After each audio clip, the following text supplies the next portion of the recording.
اعوذ باللہ من الشیطان الرجیم، بسم اللہ الرحمن الرحیم۔ تاریخ اودیانہ سوات۔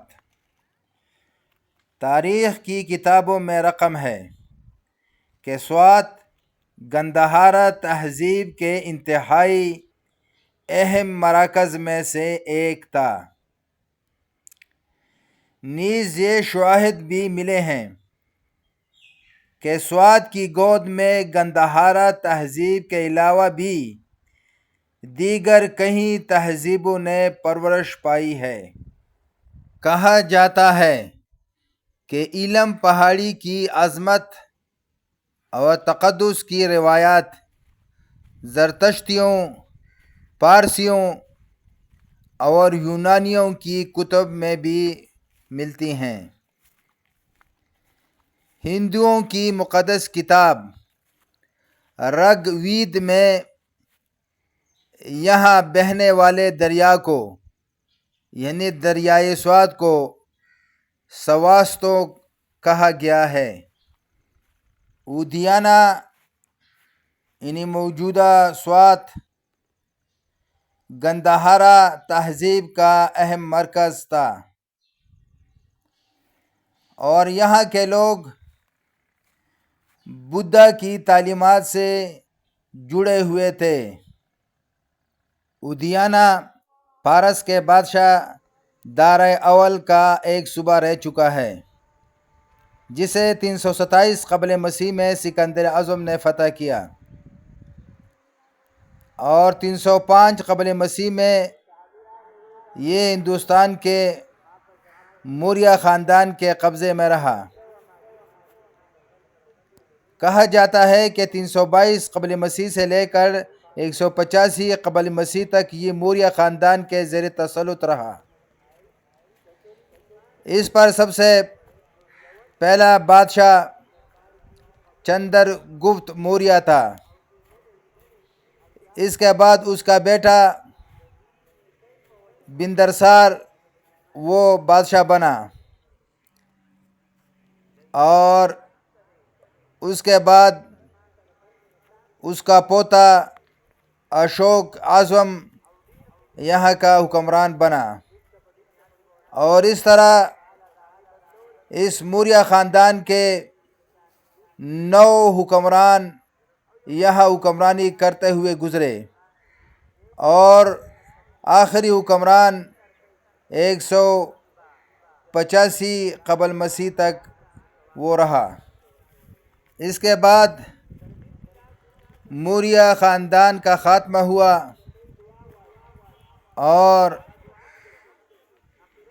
بدھ مت یہ اشوکا کی دور میں پھیلا اور اشوکا نے اس کی تعلیمات کو پورے برصغیر پاک و ہند میں پھیلایا اور جگہ جگہ پر اس نے استوپے تعمیر کروائے۔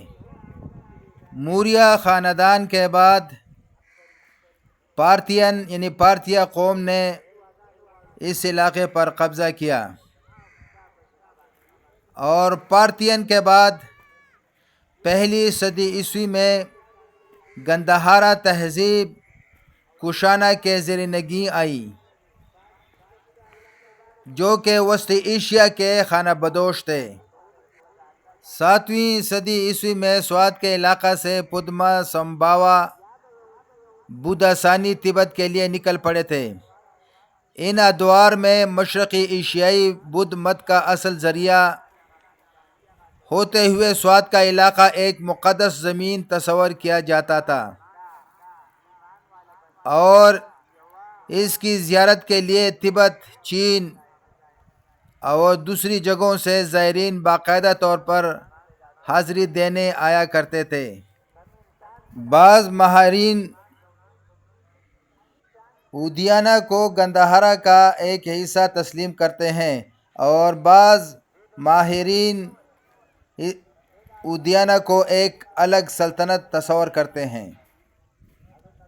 سوات ہندوکش کے برف پوش پہاڑوں کے دامن میں ایک خوبصورت علاقہ ہے۔ زمانے قدیم سے وادی سوات اپنی زرخیزی، فطری حسن اور جغرافیائی محل وقوع کی وجہ سے دنیا بھر میں مشہور رہا ہے۔ یہی وجہ ہے کہ زمانے قدیم سے یہ علاقے جنگ و جدل کا شکار رہے ہیں۔ ایرانی، یونانی، پارتھین، سیتھین، کشان، سفید ہند، ترک، منگول، عرب اور پشتونوں نے یک کے بعد دیگرے یہاں حملے کیے اور اس زرخیز خوبصورت علاقے پر اپنا تسلط جمانے کی کوششیں کیں۔ قدیم تاریخ میں سوات کو سواستو، شیوتا اور اودیانہ کے ناموں سے یاد کیا گیا ہے۔ اطالوی ماہر آثار قدیمہ ڈاکٹر لوقا ماریا کے بقول پہلی بار 34 صدی عیسوی میں چینی سیاح فاہیان نے سوات کو اودیانہ کے نام سے یاد کیا ہے۔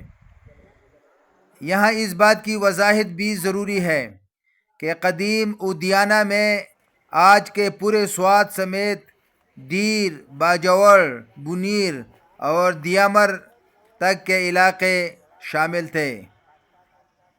آج کل اگرچہ اس زرخیز اور خوبصورت علاقے کے میدانوں میں پشتون اکثریت میں آباد ہیں، لیکن قدیم تاریخ سے لے کر جدید تحقیق تک سوات کے اولین آبادکار ہند آریائی داردی زبانیں بولنے والے قبائل تھے، جنہیں مختلف حملہ آوروں نے مختلف وقتوں میں میدانی علاقوں سے بے دخل کیا۔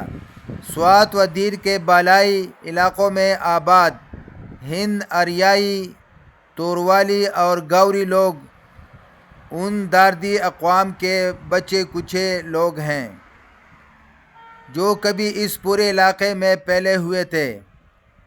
سوات کے مختلف علاقوں سے ملنے والے آثار قدیمہ سے بھی اس بات کی تصدیق ہوتی ہے کہ ہند آریائی داردی قبائل یہاں کے قدیم باشندے ہیں۔ چینیوں کے نزدیک اودیانہ میں لکھی گئیں اکثر کتابیں پساچا زبان میں لکھی گئی تھیں۔ اس میں کوئی شک نہیں کہ بدھ عہد بلکہ اس کے بعد بھی اودیانہ دور میں سوات گندھارا کے زیر نگین رہا ہے۔ ہیروڈوٹس کے مطابق اس علاقے میں دادیکائی قوم آباد تھی، کیونکہ اس وقت 4 اقوام موجود تھی: ساتاگیدائی، گندھارائی، دادیکائی اور اپارتائی۔ سوات کے آخری غیر مسلم حکمران راجا گیرا تھے، جو توروالی اور گوری داردی قوم سے تعلق رکھتے تھے، اور اس کا قلعہ اوڈی گرام میں تھا، اور محمود غزنوی رحمۃ اللہ علیہ نے اسے شکست دی تھی۔ محمود غزنوی رحمۃ اللہ علیہ کے بعد غوری آئے، غوریوں کے بعد مغل، اور مغل کے بعد یوسفزئی سوات میں آئے۔ یوسفزئیوں کے یہاں آنے سے پہلے سوات اور باجوڑ پر گبری سلاطین حکمران تھے، اور ان کا صدر مقام یا دارالخلافہ منگلور تھا۔ یوسفزئیوں نے سواتیوں کو ہزارہ کی طرف دھکیلا اور یہاں خود آباد ہو گئے۔